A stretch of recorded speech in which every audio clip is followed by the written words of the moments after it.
Hello বন্ধুরা, আমি আবার চলে এসেছি আর একটা নতুন ব্লগ নিয়ে। তো আজকের ব্লগটা কিন্তু একটু অন্যরকম হবে, তাহলে চলো ব্লগটা শুরু করা যাক। তো আজকে আমরা এসে গেছি ওল্ড দীঘায়, তো আশামুক্তি হোটেলে। তো চলো আজকের হোটেলটা পুরো দেখাবো আর সস্তায় কীভাবে খাওয়া দাওয়া পাবে সব ডিটেলস দিয়ে দেবো। আপাতত চলো যাওয়া যাক। আশামুক্তি হোটেল একদম ওল্ড দীঘার ঠিক কালী মন্দিরের পেছনে। আর এই দেখো হোটেলটা কিন্তু খুব সুন্দর। চলো একটু ভেতরটা ঘুরে আসা যাক। এটা হচ্ছে হোটেলের রিসেপশন। এখানে এসে আমরা চেক ইন করে ফেলেছি। তো এটা হচ্ছে রিসেপশনের বসার জায়গা, একদম ক্লিন টিপ টপ। আর এখানে স্টাফেদের ব্যবহার কিন্তু খুবই দারুণ। তবে ফ্রেন্ড, এখানে কিন্তু এই হোটেলটার রেস্টুরেন্ট নেই। তো খাওয়া দাওয়া করার জন্য আমরা ঠিক এই হোটেলের পাশ দিয়ে যে গলিটা ভেতরের দিকে ঢুকে যাচ্ছে সেইখানেই গেলাম। আর সেই পাশ দিয়ে যে রেস্টুরেন্টটায় খেতে গেলাম, সেই রেস্টুরেন্টের খাবারটা দারুণ, সেই জন্যই তোমাদের কাছে শেয়ার করছি। আর খুব কম টাকায় ঘরোয়া পরিবেশের মধ্যে একদম বাড়ির মতো রান্না, আর খাওয়া দাওয়াও খুব সুন্দর। চলো তাহলে আস্তে আস্তে আমরা কিন্তু রেস্টুরেন্টটার পথের দিকেই যাচ্ছি। আর এই যে হোটেল ডিউক, ঠিক তার উল্টো দিকেই দেখো রয়েছে উৎসব হোটেল। এটা কিন্তু রেস্টুরেন্ট, আর এখানে একদমই ঘরোয়া পরিবেশে খাবার দাবার পাওয়া যায়। তো চলো আপাতত আমরা ভেতরে ঢুকে একটা সিট নিয়ে বসে পড়ি, তারপরে দেখাচ্ছি তোমাদের মেনু। এই দেখো এখানে কত রকমের থালি আছে, পাবদা থালি, চিকেন থালি, পমফ্রেট থালি। এছাড়াও আলাদা আলাদা আলাকাটেও কিন্তু খাবার পাওয়া যায়। তোমরা আলাদা আলাদাভাবেও খেতে পারো, আর অথবা থালি সিস্টেমেও খেতে পারো। তো আমরা এখানে ডিসাইড করে নিচ্ছি যে কি খাবো। অবশ্যই এই সব জায়গায় কিন্তু দুপুরবেলা থালি সিস্টেম খাওয়াটাই খুবই ভালো। আর এখানে আমাদের প্রথমেই চলে এসছে ভাত, ঝুরঝুরে আলু ভাজা, আর এখানে এসছে স্যালাড, আর একদম ঘরোয়া বাড়ির মতো মুসুর ডাল। এখানে তাতানেরও একটা ছোট্ট ভাতের প্লেট নিয়ে নিয়েছি, আর এখানে আমিও নিয়ে নিয়েছি। এখানে মাও বসে পড়েছে, আর এখানে আমার বড়ও বসে পড়েছে। আর দেখো একদম কিন্তু ঘরোয়া যেরকম ডাল হয় সেরকম। ফার্স্টে শুরু করা যাক ভাত, ডাল আর আলু ভাজা খাওয়া। তো এখানে ডালটা আমার বর ঢেলে নিল, এবার শুরু করা যাক। এরপরে কিন্তু কত রকমের থালির মধ্যে আছে সে তো বলাই বাহুল্য। তো চলো দেখবো আর কি কি থালিতে আমাদের দিয়েছে, আর কত টাকাই বা দাম। আমি যে এত সস্তা করছি, আদৌ সেটা সস্তা কিনা সেটাও তো তোমাদের দেখতে হবে, তাই তো? তো আমি এখানে ভাতটা ভেঙে নিয়ে একটুখানি লেবু নিংড়ে নিয়ে শুরু করে দিলাম। আর দেখো ডালটা কিন্তু খুব যে একদম পাতলা জলের মতো সেরম কিন্তু নয়, একদম ঘন ঘন সুন্দর ডাল। আর এখানে ডাল দিয়ে আমি ভাত খাওয়া শুরু করলাম। আর যেহেতু দুপুরবেলা সমুদ্রে চান করে এসেছি, খিদেও কিন্তু মারাত্মক পেয়েছে। আর তার সাথে দেখো সাদা আলু পোস্ত দিয়েছে, মানে ভেবো না যে খাবারের থালির দাম কিন্তু আকাশ ছোঁয়া। তো আলু পোস্ত দিয়ে আমরা ফার্স্টে শুরু করে দিলাম। আর আলু পোস্তটা যেহেতু ঝালও নয়, আবার খুব সুন্দরও বানিয়েছে। আর এটা দেখলে এটা হচ্ছে শাকের চচ্চড়ি। এইসব খাবারও যে হোটেলে এসে পাওয়া যায় ঘরোয়া পরিবেশের মধ্যে, সেটাও কিন্তু আমাদের জানাই ছিল না। আর আগেই এখানে শাকটা খাওয়া উচিত ছিল। তো যাই হোক, আমরা যেহেতু ডাল দিয়ে আগে শুরু করে ফেলেছি, সেই জন্য শাকটা আমরা পরেই খাচ্ছি। এখানে তাতানেরও যেহেতু খেতে অসুবিধা হচ্ছে না, তাহলে বুঝতেই পারছো ঝালের মাত্রাটা কিন্তু কমই আছে। আর তোমাদের যদি অসুবিধা হয়, সামনে প্লেটে করা কাঁচা লঙ্কা একদম দিয়ে গেছে 1 প্লেট, সেখান থেকেও তোমরা খেয়ে নিতে পারো, কোনো অসুবিধাই নেই। তো ফার্স্টে আমরা আলু পোস্ত, ডাল, ভাত আর শাক চচ্চড়ি দিয়ে খাওয়া শুরু করলাম। আর সুন্দর রান্না হয়েছে একদম ঘরোয়া পরিবেশের মধ্যে। আর মাছের তেল কিন্তু এই শাক চচ্চড়িতে দেওয়া আছে, সেহেতু বুঝতেই পারছো পুঁই শাকের চচ্চড়ি মাছের তেল দিয়ে। আর তো দারুণ খেতে লাগছে। আর বললাম যে সমুদ্রে চান করে আসলে কিন্তু খিদে একটু বেশিই পেয়ে যায়, তাই তো? আর এখানে যে ভাত ডাল তরকারি যে পাওয়া যায় তা নয়, এখানে মাছেরও বিভিন্ন আইটেম আছে, মাংসরও আছে, পনিরও আছে। আর এছাড়া অনেক রকমের মেনু কার্ডে তো আগেই দেখালাম। আর দামগুলো কিন্তু প্রত্যেকটাই রিজনেবল। তো আমরা এখানে কিছুজন চিকেনের থালির অর্ডার দিয়েছি, আর কিছু লোক দিয়েছি মাছের থালি। তো আপাতত আমরা ওয়েট করছি। যেমন বিয়েবাড়িতে পরিবেশন করা হয় একটার পর একটা, ঠিক সেরকমই আমাদের এখানে পরিবেশন করছে একটার পর একটা পরিবেশন করলে তা বলে ভেবো না এটা কিন্তু সব থালির মধ্যেই। এই একটা থালিতে এগুলো সবই কিন্তু একসাথেই দাম ধরা আছে। তো যাই হোক, রেস্টুরেন্টে ভিড় দেখে তো বুঝতেই পারছো যে রেস্টুরেন্টটা কিন্তু ভেতর দিকে হলেও ভেবো না এখানে ভালো রান্নাবান্না নয়, খুব টেস্টি আর দারুণ সুন্দর। সবাই মোটামুটি যারা দীঘা এসছো আশা করছি অনেকেই এখানে খেয়ে দেখেছো। তো যারা যারা খেয়ে দেখেছো অবশ্যই কিন্তু কমেন্ট করতে ভুলো না যে আমরা উৎসব রেস্টুরেন্টের খাবার দাবার খেয়েছি। আর ভিডিওটা কিন্তু কোনো প্রমোশনাল ভিডিও নয়, যেহেতু আমাদের ভালো লেগেছে আর অনেকেই দীঘা বেড়াতে যাও আর খাবারের সন্ধান পাও না ঠিক জায়গাতে, সেই জন্য আমি এই ভিডিওটা বানালাম। আর এসে গেছে বলতে না বলতেই আমাদের মাছ। এখানে মাছের একটা গাদার পিস দিয়ে গেল মাকে। মা মাছের থালি নিয়েছিল আর আমরা একটু চিকেনের থালি নিয়েছি, কারণ বুঝতেই পারছো মাছের কাঁটা বেছে খাওয়ানো তাতানকে একটু প্রায় অসম্ভব এখন। সেই জন্য আমি চিকেন দিয়েই, ও ভালোবাসে চিকেনটা বিশেষ করে, ও নিজে নিজেই খাচ্ছে। আর প্রত্যেকটা আইটেমে কিন্তু খুব বেশি ঝাল না, বাচ্চারা অনায়াসে খেতে পারবে, সেই জন্য কোনো অসুবিধাই হচ্ছিল না।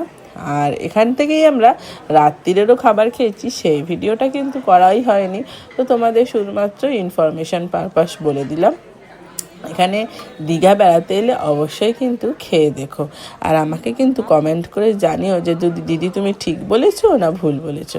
আর এই যে এক বাটি আলু পোস্ত দিয়ে গেল, শেষ হয়ে গেছে তা বলে ভেবো না যে আবার আসবে না। এখানে হচ্ছে আবার মিল সিস্টেম, মানে ওই টাকার মধ্যেই যতবার ইচ্ছা তুমি কিন্তু নিতে পারো। এটা কিন্তু আমাদের এক্সট্রা পাওনা, তাই তো, মানে শেষ হয়ে গেলে আবার দিয়ে যাবে।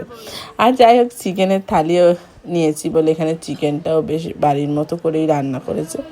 আমি দেখো মাংসটা মুখে দিয়ে ছিটছি, বেশ নরমই আছে, আশা করছি দেখেই বুঝতে পারছো। তো চলো এখানে আপাতত খাওয়া দাওয়া শুরু করে দেওয়া যাক। চলছে খাওয়া দাওয়া। মা এখানে মাছ নিয়ে ওয়েট করছে কখন খাবে। এই দেখো মাছ বলতে না বলতেই মাছের কামড় পড়েছে। আর মাছটাও কিন্তু ফ্রেশ ছিল, এরকম না যে বাসি অনেক দিনের। একটা খাবার দেখলেই তো বোঝা যায়, বলো না, খেয়ে যে বাসি না ভালো। এই দিক থেকে কিন্তু খুবই ভালো। তো চলো আপাতত খাওয়া যাক, দেখি পরে কি কি আসছে, আরও কি কি আইটেম আছে এই থালির মধ্যে, সেটাও তো তোমাদের জানতে হবে। তো আমরা এখানে খাওয়া দাওয়া করছি, তাতান ওখানে নিজে নিজেই একা একা দেখছো আস্তে আস্তে খেতে শিখছে।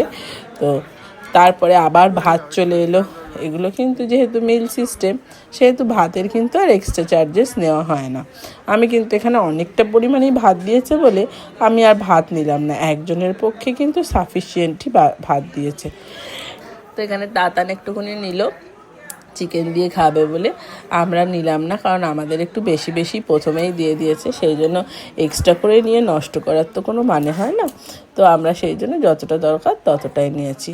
অনেকটা দিচ্ছে মানে কি অনেকটা করে নিতে হবে এরমও ব্যাপার নেই। তো আপাতত আমাদের এখানে খাওয়া দাওয়া চলছে। এখানে সবাই মন দিয়ে খাচ্ছে, আমার বর মন দিয়ে কাঁটা বাচ্ছে। ও যেহেতু ফিশ থালি নিয়েছে সেহেতু মাছ দিয়েছে ওকে, আর আমরা শর্টকাটে খাবো বলে মাংস নিয়ে নিয়েছি। আর এখানে ডাল দিয়ে মেখে ভাত, বেশ সুন্দরই খাওয়া দাওয়া।